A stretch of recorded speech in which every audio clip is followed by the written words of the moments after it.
Well, good day and welcome to you. This is the second video I'm putting up on September the 7th because I didn't have time to answer all of it in the last video, but let's get on into it. I want to address a comment that Mark Hill, who's commented a few times on this channel, I wanted to take the time to really, as they say, unpack what he had to say in this. But he said, to be a Christian, I have found much of the time I am always separating myself from others. I am saved while they are in darkness. I have been forgiven and they refuse to turn to Christ. But to follow Christ, one would have to put themselves on a level playing field with every other person they encounter. This dichotomy in my mind has been maddening and has most times yielded in my actions being less than Christ-like. Yet somehow absolving myself of all or most selfish behavior, knowing that I am forgiven of all sin past and to come. I don't believe I am alone in this experience of the Christian faith. It seems our quest for divinity can become ensnared by the teachings and rhetoric we use to describe our vision and understanding to others. What would Maitreya say to this, I wonder? So, I know you're not asking Gary about this. You're kind of asking Maitreya. Unfortunately, I can't ask Maitreya that. So I would wonder what he'd have to say about this too. So I'll just say this, in the future, when you see Maitreya, you know that person is Maitreya and you have a chance to approach him and talk to him the way that I used to talk to Ben. You can ask him and see what he says. I'm sure his answer will be quite astounding. I would love to hear what he have to say. I can tell you kind of what I would think he would say, but I've thought about this from time to time when it comes to the teachings of Maitreya, right? Before I get into what I was going to say is, Maitreya says, without sharing there will be no justice, without justice there will be no peace, and without peace there will be no future, right? That's central to his teachings for humanity because the very future of humanity rests upon that, right? Now, I can talk about it all day long. And in every video, I've brought this up pretty much, with the exception of just a few videos here or there. But by and large, I've said that a lot. And I've thought to myself over the years that I've been putting these videos up, how many people are going to come back to me after they finally see Maitreya on TV and recognize him as Maitreya, perhaps after the Day of Declaration even, and they're just so inspired about what he's saying about sharing and how we should be all sharing and so forth. And I wonder how many people are going to say, you never said without sharing there will be no justice, without justice there will be no peace, without peace there will be no future. I'll say, I said it in every video, right? And they're going to be like, well, you didn't say it like him. You know what I'm saying? So of course, I'm not Maitreya, right? When Maitreya speaks, he speaks heart to heart with people, no pretense, no nothing, in a way that we probably aren't really, I know we're not used to hearing it in that way, because the times that I've saw Maitreya and when he spoke to me that way, I had a hard time sleeping for a few nights because I was just so jazzed, right? But anyway, so he'll say he might even say something very similar to what I'm about to say, but you're going to go, you never said it like that. So anyway, I will say, probably the closest, if you really wanted to know, I think what he would probably say would be to listen to Krishnamurti. And I put a link in the description portion of these videos that take you to the YouTube site that give Krishnamurti talks and the videos that they put out. And the reason why I'm pointing out Krishnamurti is because Maitreya himself said he is a true disciple of his teachings. So he talks about stuff like this all the time. And you would think it would be different than Christianity or true Christianity, or what I would think true Christianity would be, but I don't think it is at all, but he talks about the dangers of ideology. Maitreya talks about that too. He says it creates nothing but confusion. That's what you're talking about. When you create an ideology from the teachings of Jesus via the Bible, it creates a dichotomy. It creates confusion. It creates pain and suffering, not only within other people, but within you. And if you take it to the extreme, people act out violently. They create Christian nationalism. All sorts of stuff. The Spanish Inquisitions, everything. All based on an ideology. When I don't think Jesus was really talking about ideology. He was talking about the same thing. So if you whittle away, and I've been trying to think about how to really answer your question, or not answer the question, but address it, I guess, or address your comment. Because it's a question, kind of, but there's no question mark at the end of, I wonder what he would say, right?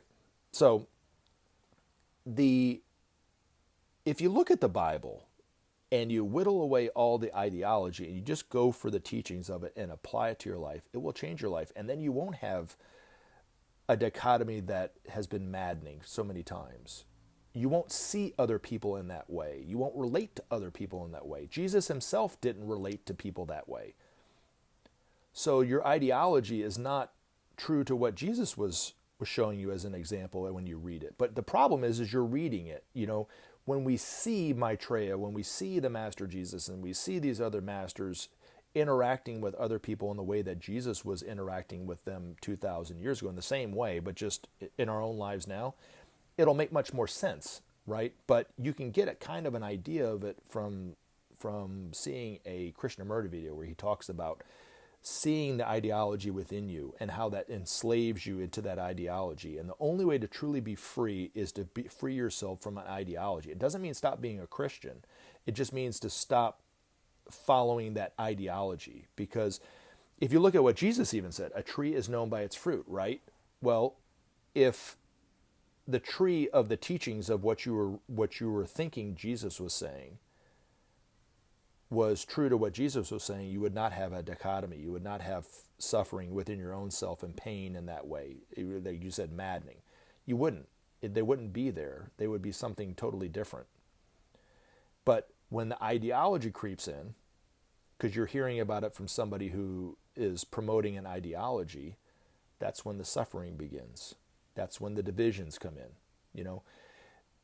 I remember a few weeks back, somebody was saying that Jesus is going to come back and destroy all his enemies and those kind of things. And I remember thinking, Jesus didn't have any enemies. Even when he was being persecuted on the cross, he did not see his persecutors as his enemies. He loved them in that way. That should be your role model, not the ideology of what people are saying, not to believe in Jesus in that way. But look at that, the way that he was with people like that, and try to emulate that. And then all this other stuff won't matter. You know what I mean? But Jesus said, judge not lest ye be judged, right? Now, another way, and this is kind of what Maitreya told me, which is very similar to this, but I do think that in the vein of applying something versus an ideology, right? When he said, I never judge anyone on whether they're good or bad. I only notice the good things that they do. Very similar to the, judge not lest ye be judged. Just a little different take on it, right? Now, if I had looked at it from his standpoint, like he doesn't judge anyone, he doesn't judge me on whether they're good. That's kind of how I initially thought about it, right? If I had created an ideology about that, I would have missed the whole point. The point I think he was saying to me was not, yes, that's true. He doesn't judge anyone on whether they're good or bad. He only notices the good thing that they do. True, that's true. But he did fundamentally answer the question that I had been asking myself for my whole life. How does one love unconditionally? You can't go from being critical to loving unconditionally overnight. It takes work. It's not easy to love as the great ones do, as Ben's master once said. You have to work at it. You have to be diligent about it day in and day out. But if you look at what Maitreya said, which doesn't, I think, violate anybody's Christian faith. So even if you think he's god-awful, the worst thing in the possible world, you can take that one thing, and it doesn't, like I said, it doesn't conflict anything with what Jesus said, right? That's why I know when people think he's the Antichrist or whatever, I know there's no truth to that, because there really is no difference between what he's saying and what Jesus said. It's just the ideology difference that people have. That's the confusion. But if you apply that to your life, and I've tried doing this and it works, try it with somebody in your life that you're having problems with, that you're very critical with, and just try to notice one good thing that they did or do. And then you focus on that, and you stop, at least at that moment, focusing on what you hate about them, right? You have to keep doing it. You can't just do it one time. And then eventually it will start to become a habit. And then it will start to become fun. And then it will actually free you up, and you actually start to have more joy in your life. And then you're just not quite as critical as a person. I'm not perfect at it, but I have to keep reminding myself of it. But when I realized that he was giving me a key to the question, the answer to the question. He was giving me a key to the answer of the question that I've been asking myself my whole life about how to love unconditionally as Jesus did and does, right? It changed my whole life. But ideology to me, and the teachings of Jesus or the Buddha or even these teachings, because I know people who turn these things in these teachings into ideologies too, what Ben talked about, and they create a whole other ideology about it, which is a mistake, right? But it's natural, but it's a mistake. You know, if you look at this analogy, right, you go to the store to get some fruit, right, and you see all the fruit all everywhere, the apples, the oranges, the bananas, and all that stuff, and you got the nice lighting, and the apples look great, and they're nice and red and shiny. And you say, you know what, I'm hungry, I'm going to take one home. And you put it in the bag, and you pay for it, and you take it home, right? That's the teachings of, let's say, Jesus, right, in the Bible, right, is the apple. And if you took that apple and you just set it on the counter and you don't eat it, what's going to happen to it, right? It starts to spoil and go bad. Then it starts to get really mushy. And then it starts to collect a bunch of flies around it, right? And then you throw it out, right, because you don't want to eat it. It was of no use to you. You wasted the whole thing, right? Now, the other part of that scenario, let's say you buy that apple and you take it home and you eat it right away. Well, then it becomes a part of you. And nobody can take that away from you, right? And that's, to me, I think, taking the teachings of Jesus or Maitreya or the Buddha or Muhammad or whatever, it doesn't matter what it is, they're all coming from the same source. Sifting through all the ideologies, sifting through all the dogma, all the distortions, and just getting to the heart of the teachings of what Jesus was trying to talk about. Love thy neighbor as thyself. If you just stop there, right, and apply that to your life and tried every single day to do that, and then when you didn't do it, don't get mad at yourself and come back and do it again, you will be a completely different person on the last day of your life than you did when you started, right? But if you didn't do any of that, and you just looked at the ideology part of it, and you went to church every Sunday and went to Sunday school, and went to church, and then went to Wednesday service, and you read the Bible every day, and blah, blah, blah, blah, blah, but you didn't do that, I don't really see any changes in any, that would happen in your life. You would just be somebody who believed in ideology. So when you create an ideology around anything, you create a division between you and somebody else. And ideologies happen not only in religion, they happen in politics, they happen in economics, of course. I've even seen people in their colleges that they graduated, their alma maters, they create an ideology about that. Harvard's better than Yale.